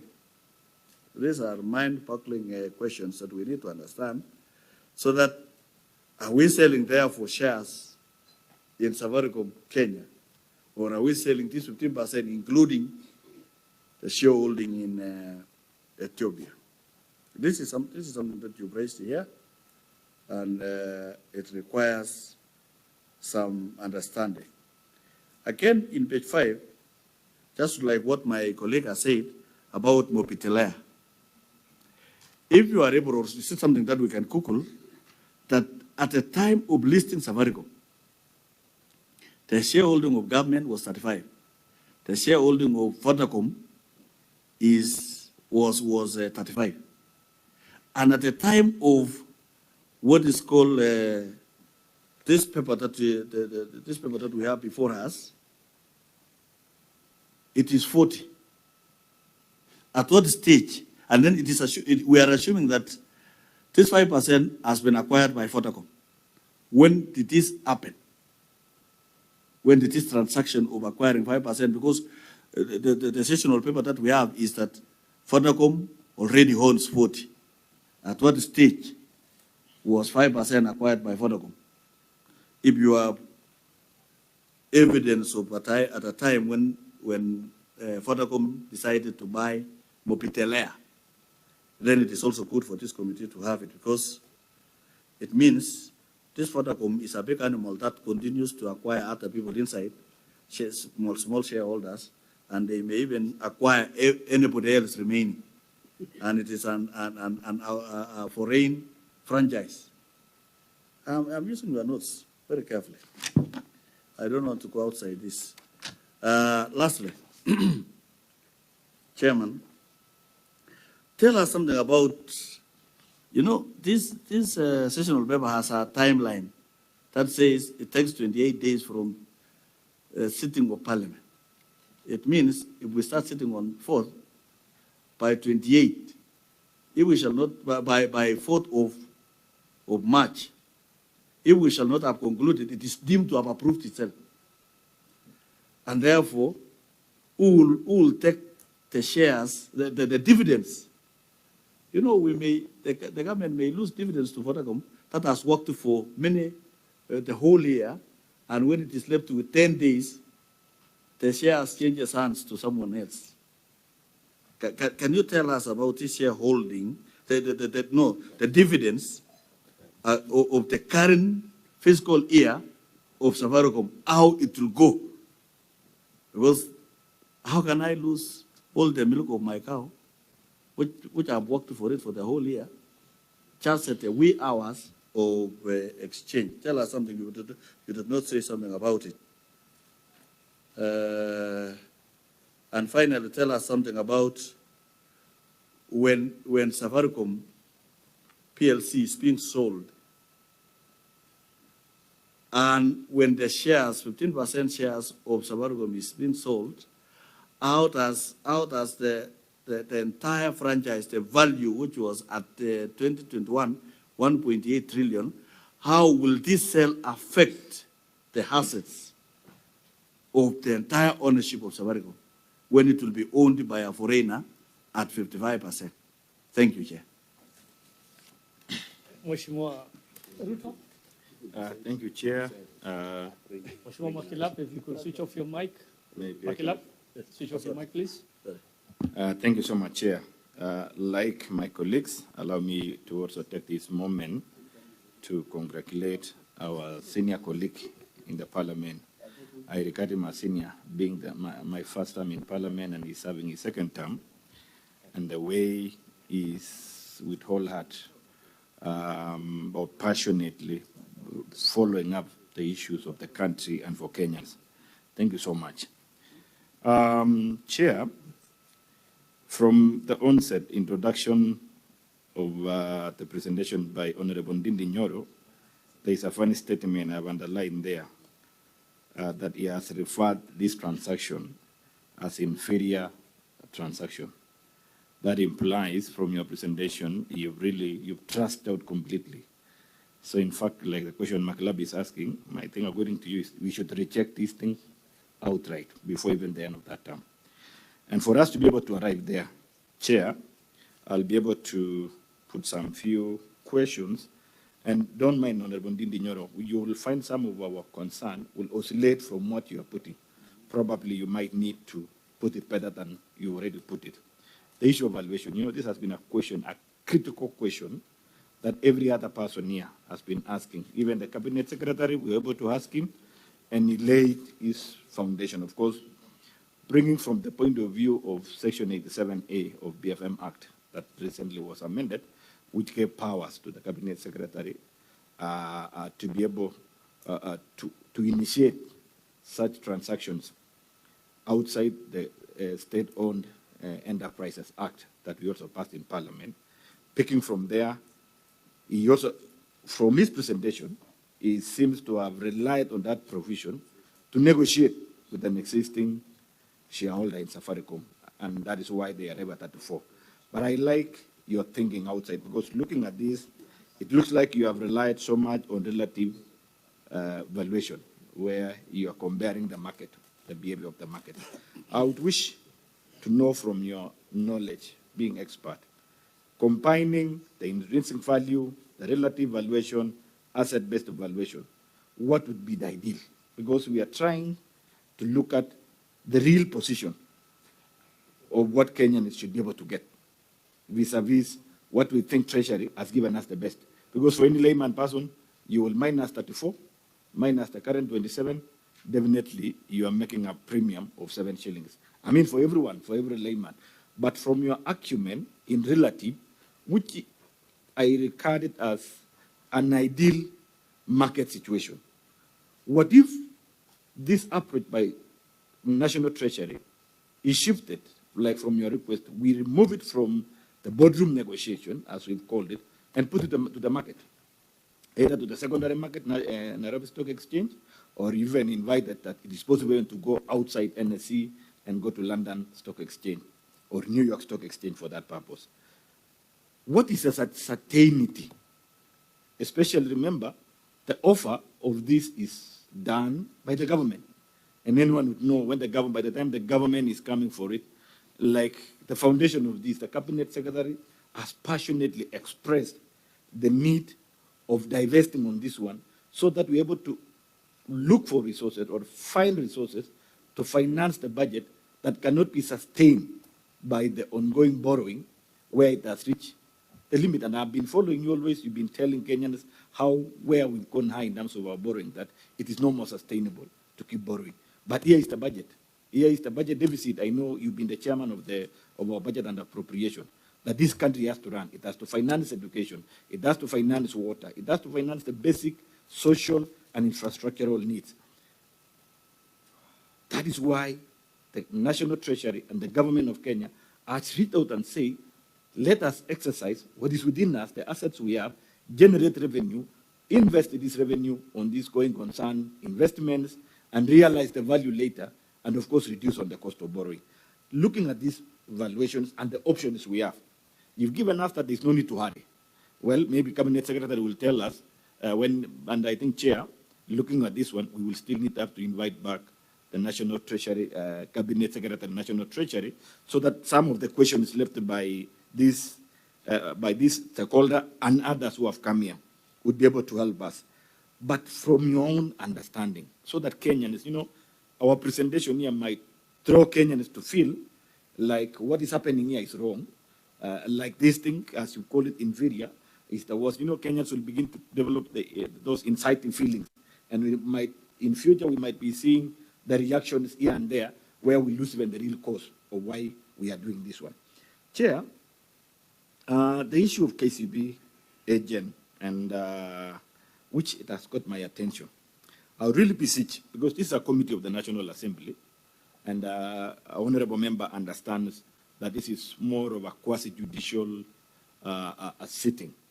And whatever is court here, whatever is being presented here, it calls for that evidence, so that even the report we are doing, we have to inform. We are duty-bound as this joint committee to inform the National Assembly to make the right decision, so that we don't make half-baked. That's why I want to run away from what Chair is saying.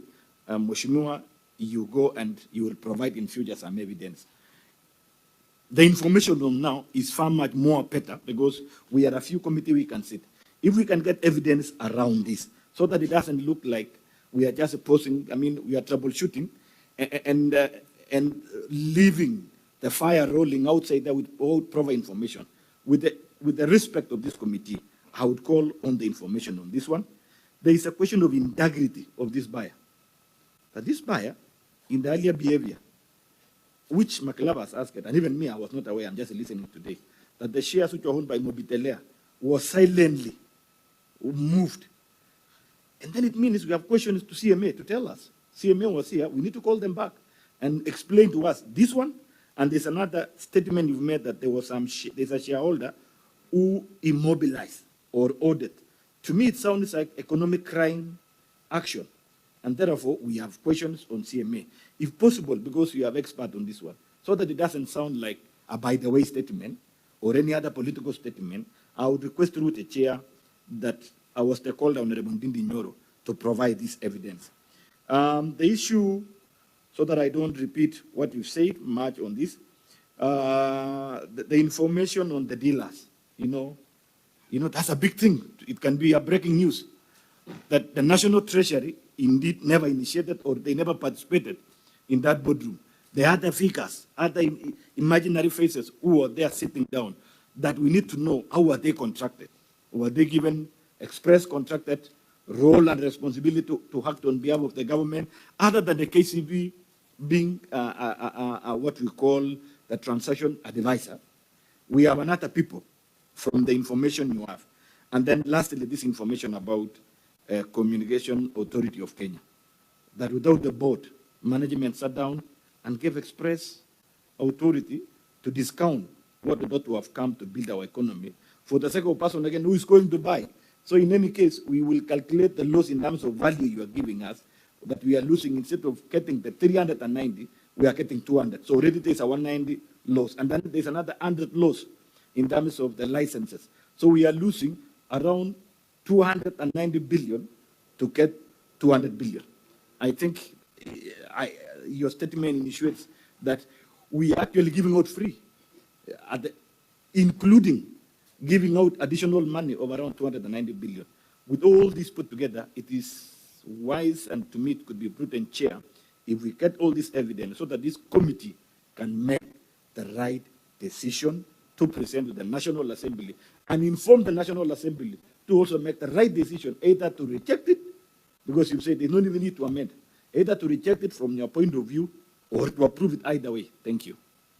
I think for the rejection and approval, it's for us, and he'll be in the House to do his bit, so I think you should just not respond to that one. Mheshimiwa Oyula? Thank you, Chair. Chair, let me also add my voice to this, and I start by thanking Mheshimiwa Ndindi Nyoro for opening up our eyes. I'm particularly very grateful because when I look at some of this information, it reminds me of what I used to think. For instance, Mobitel, you would want to know when they sold this 5%, and if you can get to know the amount they sold, because that would also encourage the current buyer, if he's the one who bought the Mobitel shares, you would say, since I bought this at this price, then I think you can still go lower. Chair, Mheshimiwa Ndindi Nyoro has told us that when the Safaricom went to Ethiopia, the value of the company, was it shares? What he's asking is when you said when Ethiopia went, when Safaricom invested in Ethiopia, the shares went down. No, the value Then, so he said the share, not the value. Yeah, there's a value of the company which went to 1.8 trillion. So I was wondering, would that also help in determining the value of the shares? If it does, what would be the calculation? Chair, this issue of immobilizing the shares, as Mheshimiwa, as I just mentioned, Mheshimiwa Ruto, it borders on criminality because we are not being told the truth. We are told that the shares were being sold at a premium. The market value is 27, we are getting 34, so they are selling at a premium. It doesn't appear to be having a premium. There must be some cheating somewhere. So possibly you could open up and tell us more about this premium. Is it really there? Or it's just a cover-up? I think we still need more information to guide us. In fact, if this is rejected before the sale is done, then I think the government would benefit more in going to open market. Thank you. Thank you, Mheshimiwa Oyula. I think, Mheshimiwa Ndindi, most of the questions were more or less related. So kindly, because of time also, if you could just be precise, kindly, and respect so that we can make progress. The floor is yours. Thank you very much, Honorable Chair. I'll do exactly as you guided by being very brief. And you allow me, since Honorable Karuma is here, to only answer of all his questions only one. When you talk about, I had answered the others, the valuation and the share price. There is no way you can distinguish that because the valuation, what is called market capitalization, is the sum total of all the shares listed times their market price that day. That's why the market cap of companies keeps on changing.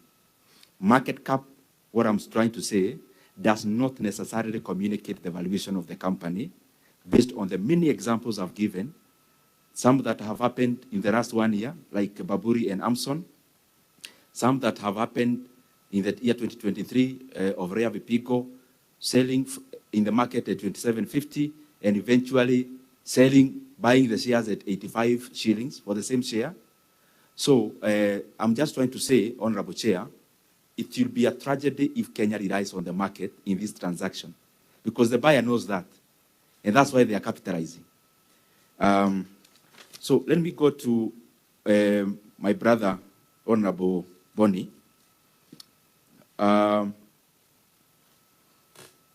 I'll attach the same question has been asked, I think, by Honorable Makirap. The money I have listed there we are losing is on condition precedent alone. Condition precedent, as I said, when there is a transaction, there is some informal discussions you have, then you formalize them. It's like when, just using an example, you are selling a house. And me as the buyer, you give me a condition precedent.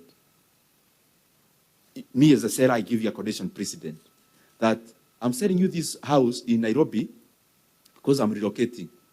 But any time I'm in Nairobi, I'll be coming, those 2 rooms are for me to occupy. And you sign. So that's the condition precedent. So the condition precedent answering all of us are the conditions the government of Kenya has already agreed to. Not based on anything else, based on the current transaction. As sweeteners for this transaction, the government of Kenya has already given up 50% of NPF license fee alone. Honorable Chair, that is On one license, we are losing 40 billion Kenya shillings. One license. On a discount, given how? Given only by the management of CA. They actually gave this authorization before the board met. It is just not right. What's your point of order, Mheshimiwa Kaluma? Chair, you know, this issue is very serious. First, at page 4, it is indicated we are losing over 80 billion. When you turn over on the same matter, at paragraph 12, it is over 70 billion. So we want to be clear on the amount. But what I had the questioner asking is the evidence of these discounts and the monies that are being lost on renewal of licenses. Where is the evidence of it? And I'm asking this because if there is evidence, then it is huge. No, that's why I think he hasn't even gone to answer that. He was just giving his view on where. So he hasn't gone to where that he was asked by a member to give evidence if there is. So just allow him to respond, and so that he can get to that question that was asked by the previous member. Including how the waivers compute to the amount. Yes. I mean, yeah. Go ahead. Mheshimiwa Ndindi. Yes, thank you very much, Chair, and thank you very much, Honorable Kaluma also. How Kenya charges licenses is not anything you need to go and look for. It is cast on brick and mortar. It's not anything to negotiate. So it's upon this committee to check the agreement. I think Mheshimiwa Ndindi, yes, we made it clear. And as you said that, and I think one of the Mheshimiwas did allude that we need to call Communication Authority back to the committee to verify on that. Although, Chair, yes. With due respect, yes, to Mheshimiwa Ndindi, since this is already a committee sitting, and he's been also a chair, and he understands the operators, moderness of the committees, I would wish any statement said here, it has more weight. Everyone is following, Kenyans are following. If today we would get that evidence here, more than the way Chair, we will have a reason now to call the other person with the evidence provided by your stakeholder here, so that it doesn't, because they will also come here and tell us, wait, Chairman, they will come here and tell us, call the person who say to come here. And we'll have... And Mheshimiwa, hold on, let us not go through that route. And Mheshimiwa Mboni, allow me, I'm on the floor, please. I'll give you an opportunity, just allow me. Just a minute. Mheshimiwa, the chair is on the floor. Just allow me, then I will give you. Point of order, Chair. What is out of order, Mheshimiwa Mboni? Chair, and you, as I said, now the information which Honorable Nyoro is giving us is us to verify it. I think that's where I was just heading. With various government institutions. So I think let him continue to give us. I think that's what I was heading to, Mheshimiwa Mboni. What is important, he has given us the information. It's for us as a committee to do the follow-up, so that if there's nothing out of order, the chair is on the floor, allow me to just, so that we make progress. There's no point of us just going around. But the chair could be proceeding wrongly, Chair. How is it? Just allow me the point of order. Chair, on information Honorable Ndindi is possessed of, he has done a computation and come to a figure of 80 billion, or let me say over 70 billion. And I'm saying this is material. This amount he has written in the memorandum, he must have computed it based on some information. That is the information we are requiring him to evidence. If it is in the instrument, let him tell us under this clause, there has been waiver, the computation was derived this way. Otherwise, Chair, we risk the danger of calling these regulators, and they tell you nothing like that has happened. Then it is their word against us. We would have not helped Kenyans if indeed there is something. So could we have something more? Mheshimiwa Kaluma, just to rephrase it, if Mheshimiwa Ndindi just gave us a document and said, yes, this is the proof, that would not be still good enough. We need to go out there to get the facts. So we cannot just say any document he produces or we ask him to produce will just be the gospel truth. So let's allow him to do that. It is up to the owners on the committee to go and get the information that, so that for us to verify whether what it is fact or is just something that Mheshimiwa. So leave it to the committee. Mheshimiwa Ndindi. Thank you, Chair. I'll proceed now without revisiting that issue. But I'm available, Chair. I know I have the information that you need. In case you don't get it, I am available. In case we need more info from you, we'll definitely available. invite you back to the committee. Thank you very much. So, proceed. Honorable Boni, in terms of public officers, you asked, it's not transaction advisors I meant. I meant an informal people, individuals. And I can tell you this, Chair, that when the announcement was made of this transaction, the people you saw on TV announcing it, they knew it 2 days before. The people who negotiated, where they traveled, they are not government officials. And that's why I am asking, let them give us. These are the committee that was appointed by the National Treasury to negotiate on behalf of government. So they were not TAs. TA, you remember, a TA is also a resource that you hire as government. So we now go back to the same question. How did you hire these TAs? And especially TAs who have conflict of interest, that they do business with our buyers and they are there negotiating for us as the sellers. Who bought 5% of Mobitelea? It is the current buyer. And if you don't get information, I'll come with it. Chair. What's your point of order, Mheshimiwa Kaluma? No, it's a point. I'm seeking clarification. Huh? Honorable Ndindi, we are told there is a TA, and we have issues about how the TA was procured. Very fundamental issues as a committee. What if the people you saw speaking were agents of the TA? Would there be a problem with that? Because the TA, we are told, is KCB something. Okay? So what if the people you saw now speaking were people engaged by the TA in the transaction under the agreement? Honorable Karuba, this is what I mean. In this committee, you have more information you can get than me as an individual. I want to make this in the record. The people you saw of the government from the National Treasury announcing this deal in that December morning, they knew about this transaction, the fine details, 2 days before they appeared on TV. The people who are running this transaction are not government officials. And some of them, they do business with our buyers. So I think that is clear. Secondly, TA, in terms of KCB, it's simple for the committee. Tell the government to give you the agreement they made with KCB. You realize it was after the announcement. So it was not the business of the TA, which is KCB Capital, to come up with the price.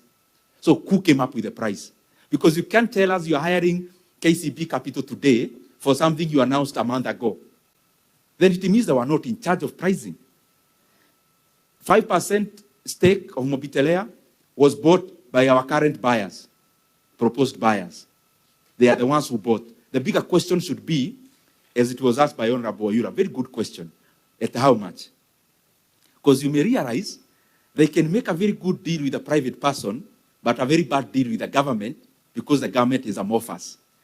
Second, the other point, those who remember Safaricom IPO, the bigger thing, by that time, Honorable Karuma, you remember, the politics was very toxic. The issue of Mobitelea was bigger than Safaricom IPO. How did it just squeeze itself in? It got itself to our current buyers. Can we trust them now that they are not also making similar deals with the people in power? Honorable Makila, condition precedent, I talked about it. It is in two ways as you do your due diligence, Chair. One is in terms of waiver. The amount they were promised to pay is half the price they ought to pay. And Honorable Kaluma, when I talk about over 70 billion shillings, there are two licenses I have not calculated. It can go higher. So, condition precedent, that informal discussion that the government had with the current buyer, which they also formalized, is costing our country the much money I have talked about.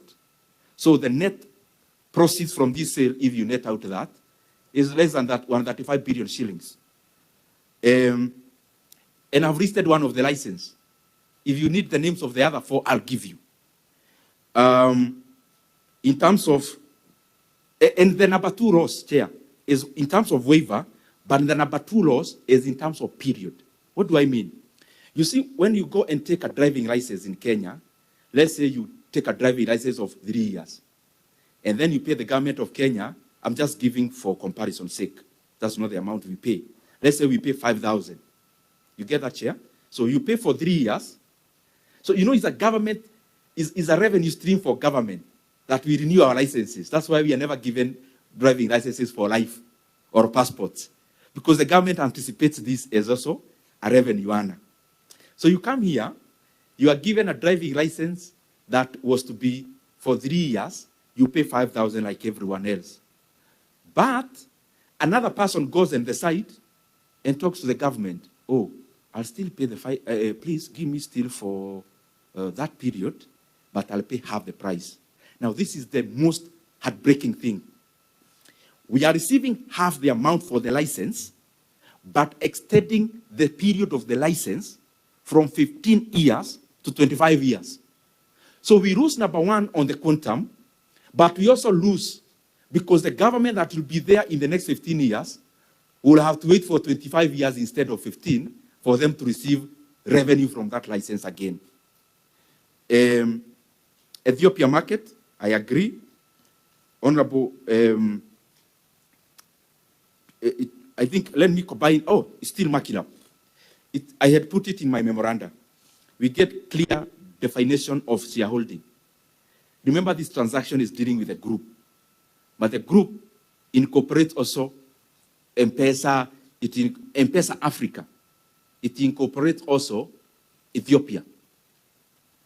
So, at this particular time now, can Kenya know how much stake Kenya owns in Ethiopian operations?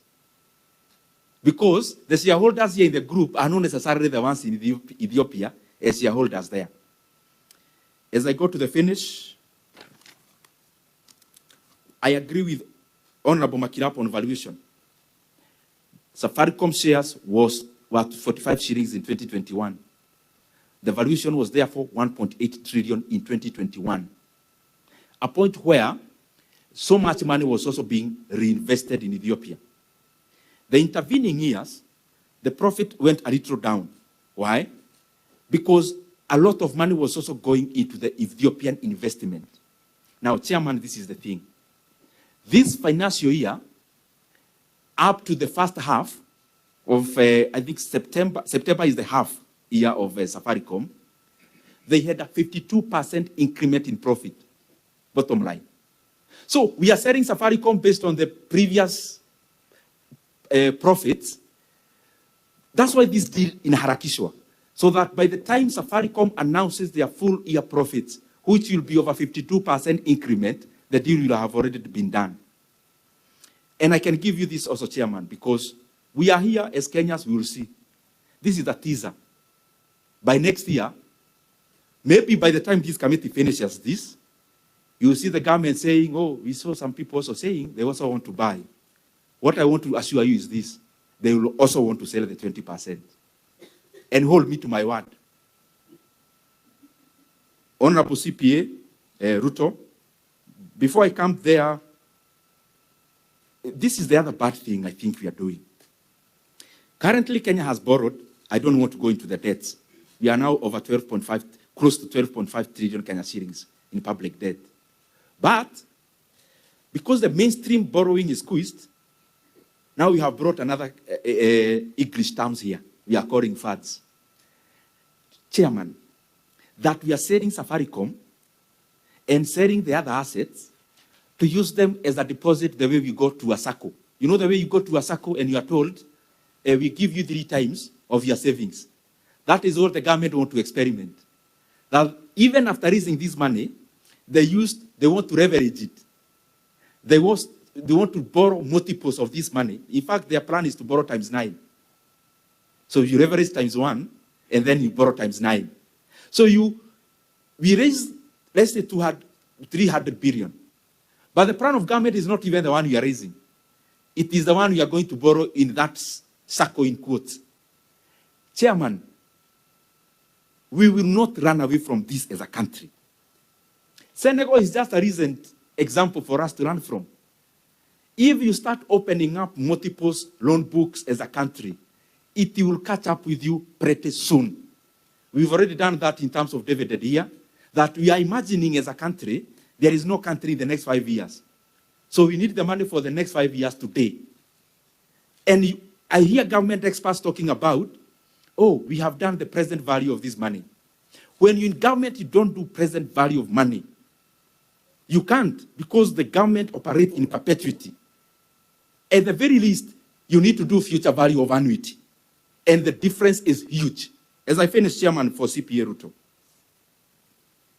Again, it is inferior based on valuation. Inferiority of this deal is based on Kenya has been relegated in a corner to canvass for just an air of breath.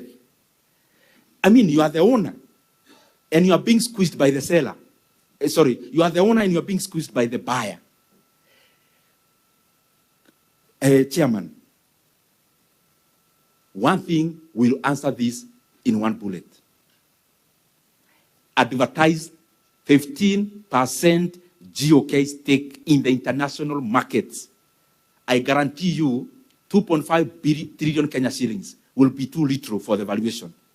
If you look at 2021, it was 1.8 trillion.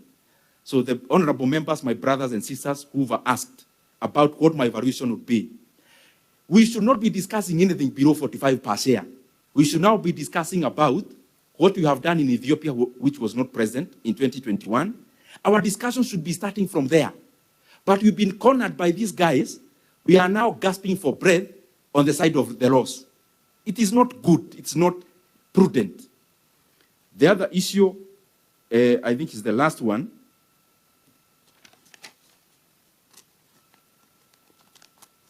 This issue, we are being treated, these other issues may take time. It is uncertain. So we are looking for these guys. They are already on the table.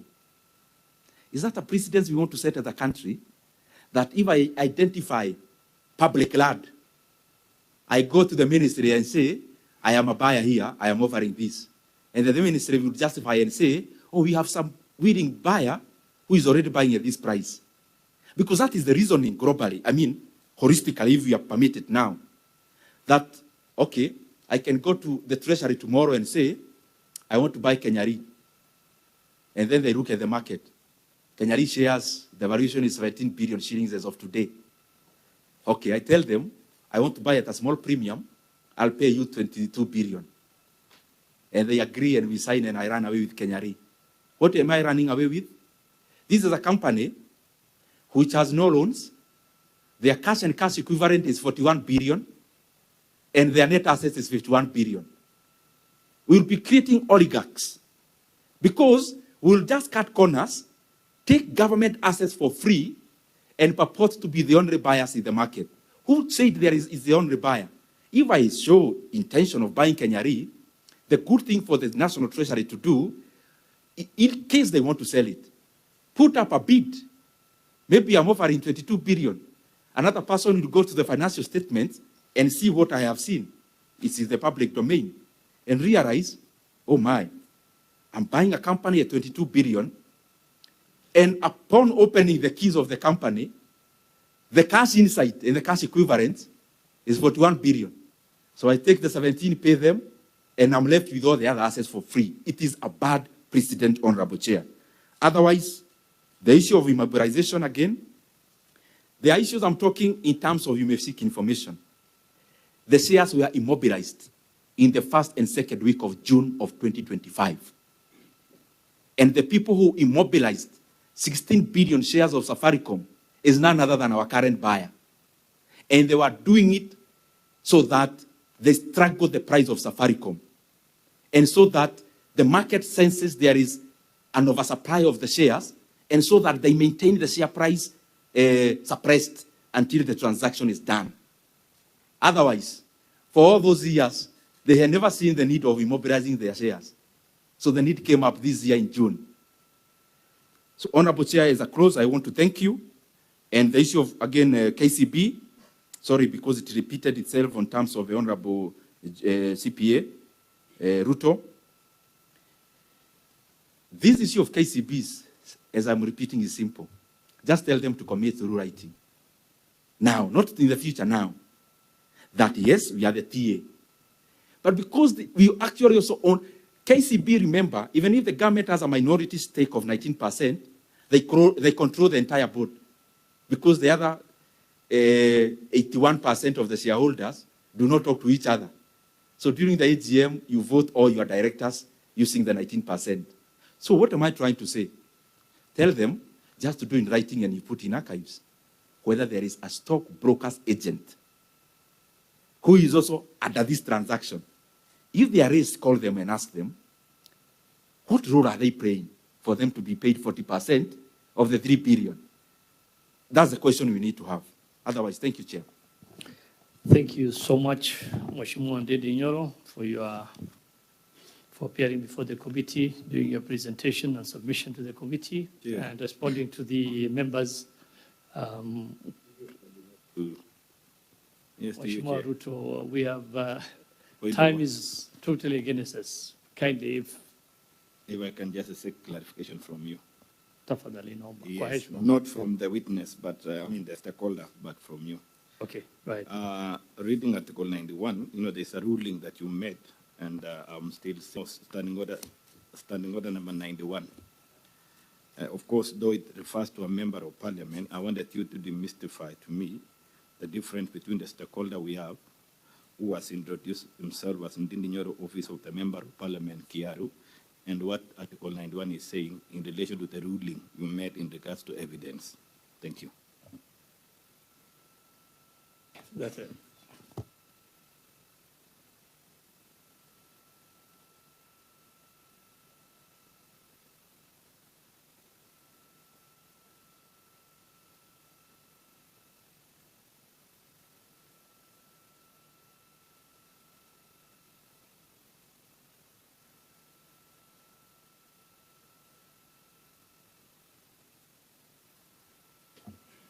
I think the honorable member is here as a stakeholder. He did not come here as a member of parliament, and he wrote to the clerk of the National Assembly. That one maybe used it as a headline, that's what I understand. But as we look at that, but he wrote to the National Assembly requesting to come and attend this hearing as a stakeholder, which he did. So I think that, but as a committee, if there's any matter that we feel he needs to come back to clarify and provide more information, we are at liberty to ask him to appear before the committee any given time. So, Mheshimiwa Ndindi Nyoro, asante sana.